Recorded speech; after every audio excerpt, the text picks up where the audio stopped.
ಕ್ಷೇತ್ರದಲ್ಲಿ ಇವತ್ತು ನಮ್ಮ ಪಾಣೆಗಾಂವ್ ಗ್ರಾಮದಲ್ಲಿ ಒಬ್ಬ ಹಿರಾಮಣಿ ಗತ್ತು ಚವ್ಹಾಣ್ ಅಂತ ಹೇಳಿ ರೈತ ಆತ್ಮಹತ್ಯೆ ಆಗಿದೆ.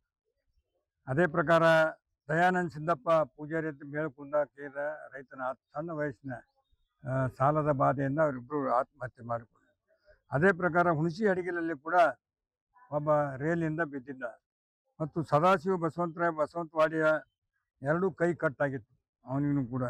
ಮತ್ತು ಕಮಲ ರಾಜ್ ಮಲ್ಲಿಕಾರ್ಜುನ್ ಮೆತ್ರಿ ಅವರಿಗೂ ಕೂಡ ಈ ಬಸ್ ಸ್ಟ್ಯಾಂಡ್ ಹತ್ತಿರ ಕಂಬಕ್ಕೆ ಕೈ ಹಿಡಿದೇನಪ್ಪ ಅಂದ್ರೆ ಅವರ ಜೀವಹಾನಿ ಆಗಿತ್ತು. ಆ ಮೃತ ವ್ಯಕ್ತಿಗೂ ಮತ್ತು ಮೈಬೂಬ್ ಬಳಗಾರ್ ಅಂತ ಹೇಳಿ ಶಾಂತಿನಗರ ಸುತ್ತಕೊಂಡು ಕೂಡ ಇವತ್ತು ನಮ್ಮ ಈ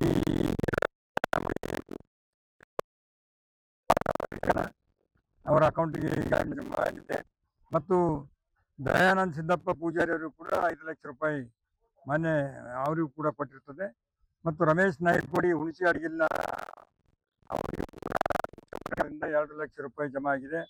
ಸದಾಶಿವ್ ಬಸವಂತವಾಡಿ ಅವರಿಗೂ ಕೂಡ 2 ಕೈ ಕಟ್ಟಾಗಿದ್ದ ಕಾರಣ ಅವರಿಗೂ ಕೂಡ 2 ಲಕ್ಷ ರೂಪಾಯಿ ಜಮಾವಾಗಿದೆ.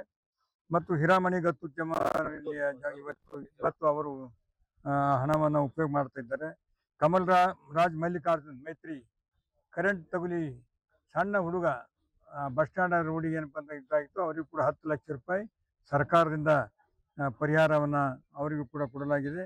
ಮೈಬೂಬ್ ಬಳಗಾರ್ ಶಾಂತಿನಗರದಲ್ಲಿ ಬಳೆ ಅಂಗಡಿ ಸುಟ್ಟಿದ್ದು, ಅವರಿಗೂ ಕೂಡ 2 ಲಕ್ಷ. ಈ ಪ್ರಕಾರ ಒಟ್ಟು 26 ಲಕ್ಷ ರೂಪಾಯಿ ಪರಿಹಾರ ಧನವನ್ನು ಈ ನಮ್ಮ ತಿಂಗಳಲ್ಲಿ ನಮ್ಮ ಎಲ್ಲ ನೊಂದಿತ ಬಡ ರೈತರಿಗೆ ಮತ್ತು ದುಕಾನ್ ಸುಟ್ಟಿದ್ದವರಿಗೆ, ಕೈ ಕಳೆದುಕೊಂಡವರಿಗೆ, ವಿದ್ಯುತ್ ತಗುಲಿ ಜೀವಹಾನಿ ಆದವರಿಗೆ ಅವ್ರಿಗೇನಪ್ಪ ಅಂದ್ರೆ ಪರಿಹಾರವನ್ನು ಕೊಡ್ತಕ್ಕಂಥ ಕೆಲಸ ಈಗ ನಮ್ಮ ಸರ್ಕಾರದ ವತಿಯಿಂದ, ನಮ್ಮ ಮುಖ್ಯಮಂತ್ರಿಗಳ ವತಿಯಿಂದ ಈ ರೀತಿ ಧನ ಸಹಾಯ ಮಾಡ್ತಕ್ಕಂಥದ್ದು.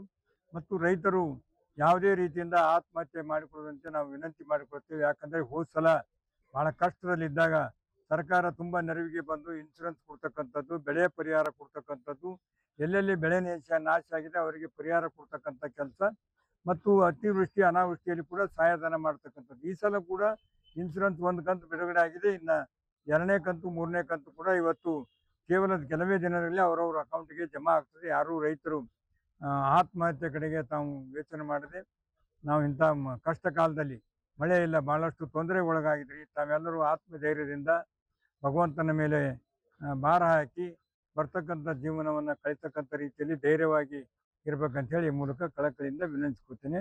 ಮತ್ತು ಇವತ್ತು ನಮ್ಮ ಪಾಣೆಗಾಂವದ ತಾಂಡಾದ ನಿವಾಸಿ ಕುಟುಂಬಕ್ಕೆ 5 ಲಕ್ಷ ರೂಪಾಯಿ ಅಂತಂದ್ರೆ ಕೊಡ್ತಾರೆ.